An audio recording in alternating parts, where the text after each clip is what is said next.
on it, I be on it. I swear that I be on it. If they really didn't notice, man, I know that I be going. My flow that be ongoing, I tell them I'ma show it. I'm off the chain, not going, boy, I know I be up on it. These niggas out here wildin', my niggas all be wildin', my niggas all be wildin', my niggas all be wildin', my niggas all be wildin'. That chopper sound be hollin', that chopper sound be hollin', that chopper sound be hollin'. These niggas out here wildin'. Is it too much to handle? The light got you scared though. Tell me when you hear yo, we can't tell friend from before. This ain't no side scandal, we ain't never gonna be bro. I never held to zeros, I never held to zeros. Is it too much to handle? The light got you. Yo, what's going on, everybody? From the ground up, you feel me? Interviews. First we got Chriz J on deck. What's up? You know, we're about to give y'all a real life insight on inside of an artist's mind. You know, provide you with what makes an artist tick. You know, how he comes up with his material, everything like that. You know, stuff that you don't see in the tapes or you don't hear on the songs. It's the inner life, because you know they're human beings. They're not robots. You feel me? So, you know, we getting into this. So we got Chriz J on deck. You know, start it off like this. So what was your childhood like? Like, It's pretty nice, man. Mm-hmm.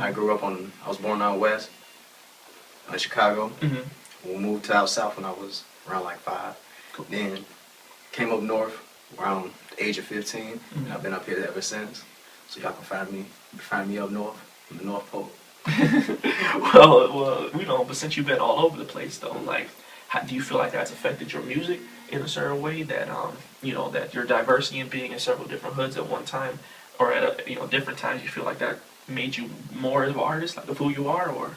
I feel it has, because I've learned from every different artist, from out west, from out south, and from up north. Then the artists up north, you see calm back, like they just calm, like they don't give no hard composure. They give you what they need in the music. So you gonna hit that mellow flow.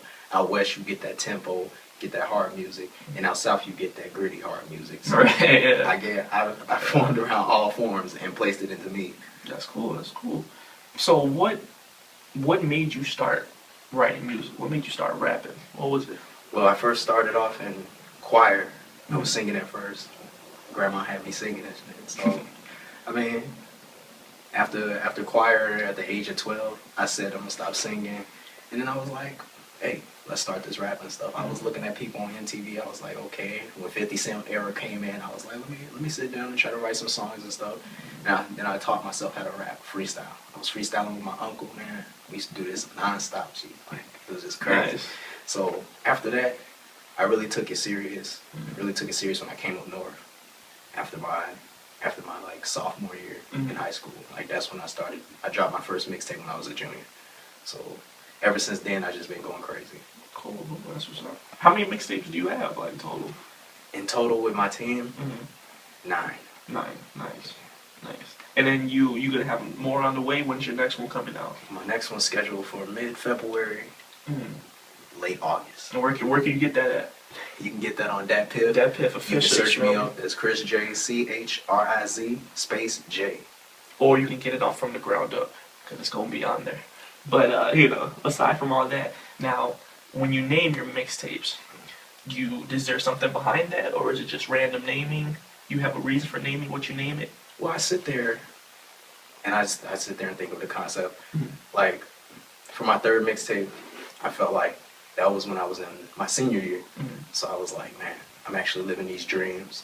It's feeling like a fairy tale. So I was like, fairy tales and dreams, you feel me? My next mixtape I dropped after that was called 401K. Okay. So it was my fourth mixtape.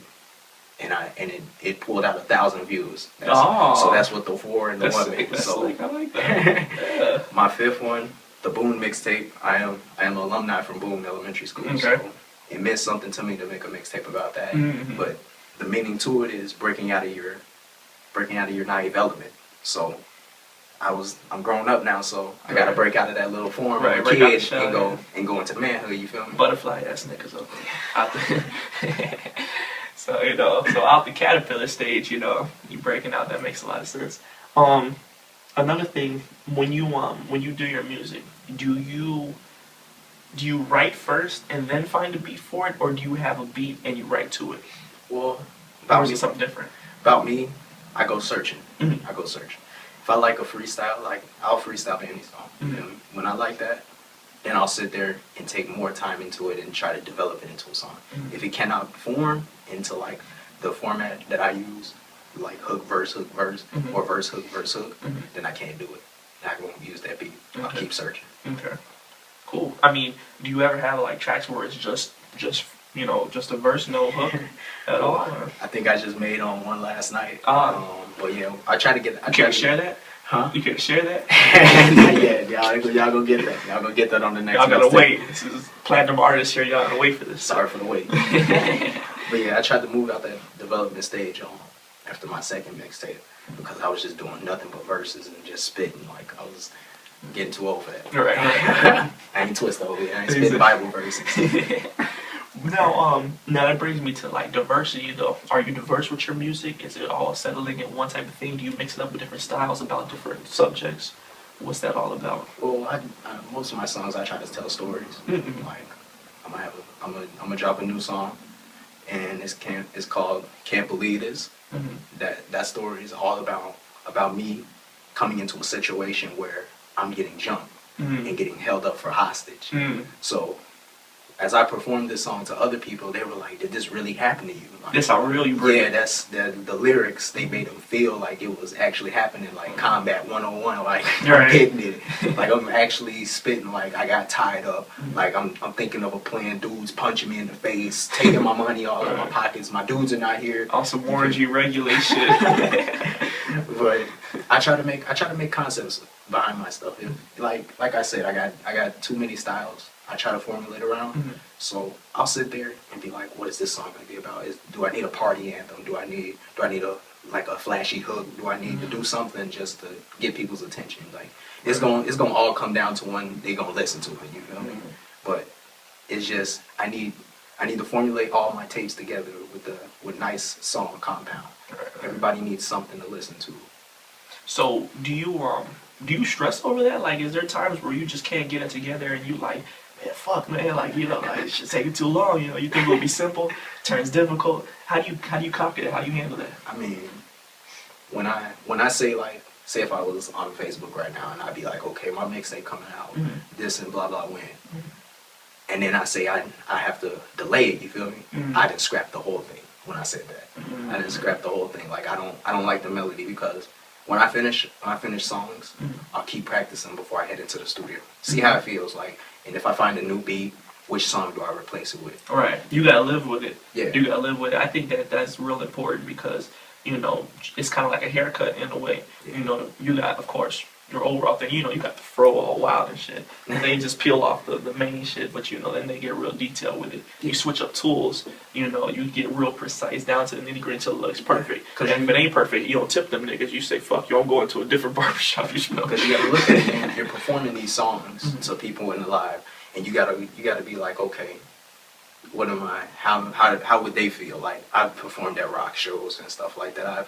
I've been like, man, these people would just go mosh pit me, just beat me up to the living death. But hey, some people rock with it. Yeah, like I don't care. Like I when I first started out doing shows, I used to close my eyes a lot, man. Oh, really? I used to close my eyes a lot. Stage fright. Don't do that. Fall off the stage, people. It's like, damn, is that nigga blind rapping? Stevie Wonder rapping? Don't do that, people. You probably fall off a stage. Well, how did you get up for that though? Like, what'd you do to help that? I mean, more shows will help you. More shows will help you.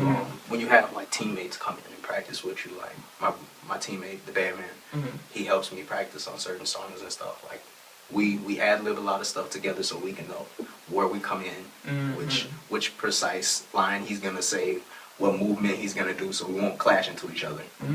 That makes a lot of sense. So you actually got to perform. You got the dancing, Janet Jackson type thing. Guys holding you in the air, spinning you around. It's cool. I feel it. I mean, it's stuff to do. People like Kinda this. center. Coming to the center. Chriz J on ice. So now, but going back to what you said about like that song that you made, about being held up or whatever. you know, that type of stuff, you know, it's a story, you know, which is good because people love storytellers, you know, they love it because they get the feel of a different situation they never either been in or they're at least relating to a situation. Have you ever had that for real? Now we have, you know, we have some insight, some intelligence telling me, you know, you tried to shoot a video or something happened. What was that about? When we was out here, man, we was out here, and we was doing the video, and it was just crazy, man. Like, I'm performing my video, my cameraman with me, I got my dudes with me, and then the guy comes up, zips the hoodie up, pulls the bang out, and that's all I'm talking. Like, he just clicked it. I was like, so we all did, you feel me? Right. But man, like, it was crazy. Like, I felt like I was responsible for everybody there, you feel me? Like, yeah, them dudes was my family to me. I respect them. If anything would have happened to them, that would have been a burden on me, you feel me? Exactly. Like, that's crazy. It probably would have been another song to write about, but it's a bad song to write about, you know. But have you ever had any like tragedy in your life, like that might affect your music or how you do things, or somebody you devote your music to personally? Well, not devote as, but like when I'm around like family and stuff like that, like how I got influenced by them and stuff like that, like moments in time, like I'll bring some of that stuff up in some of my songs, and like stuff I go through school, life, like with females and stuff like that. I'll put it all together and put it in a song, and then I'll probably bring it out, but sometimes some of those songs don't get released. Tell them. Well, I mean, yeah, you know, everybody got a vault where they just keep stuff where they don't think it's hot. And shit, the world might not be ready for it. That's what the world ain't ready for this shit. That's why you don't see none of my shit. The world ain't ready, my nigga. I'm trying to tell you. But last question.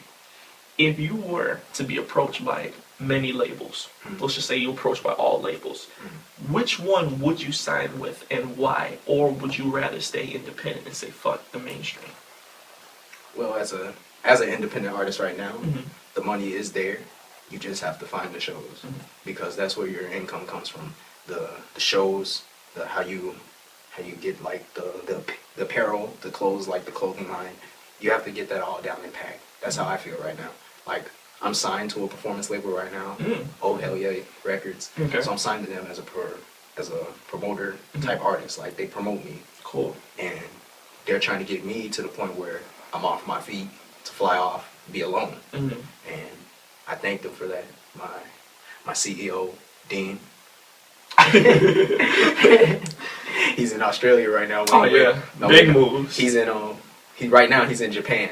He's in Japan doing it big right now, eating sushi. Right. Eating sushi. Right. But he didn't take me though. Fish He didn't take me though. So I felt kind of bogus, but but like a dream label, like I probably feel like I should go like to Def Jam or something like that, cause like they have history. You feel me? Like money.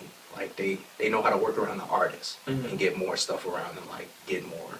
Like look at LL Cool J's lifestyle. Like he single-handedly just had albums. Like he sold millions. He didn't have to like super promotion like how these artists are doing now, like super or even promotion. collab too much. He had that buzz, like that when he dropped an album, he had just females automatically like that. Man, that's because the bitches love him. No, that don't mean shit. Right? If he was ugly as hell, that nigga would have dated other niggas, man. You gotta look at Drake too. Like Drake, another woman idol. Man, it's like once you get your crowd, it's like you decent. You don't have to worry about it. Like say like if I got a solid 500,000 fans, they gonna ride for me. You feel me? I'm not worried about okay, I'm gonna sell this much. I need this amount of money. You feel me? I know that my fans will actually help me get back to where I need to be to put out more great music so we can keep this going. Until I leave, man. That's what's up. Until I die, nigga. But that's what's up, you know. From the ground up interviews, you know. What's your name? Chriz J. Who you rep? I rep New Mill ENT. Where are you from? I'm from Chicago, Illinois, North Pole. And what page brought you this? From the ground up. From the ground up.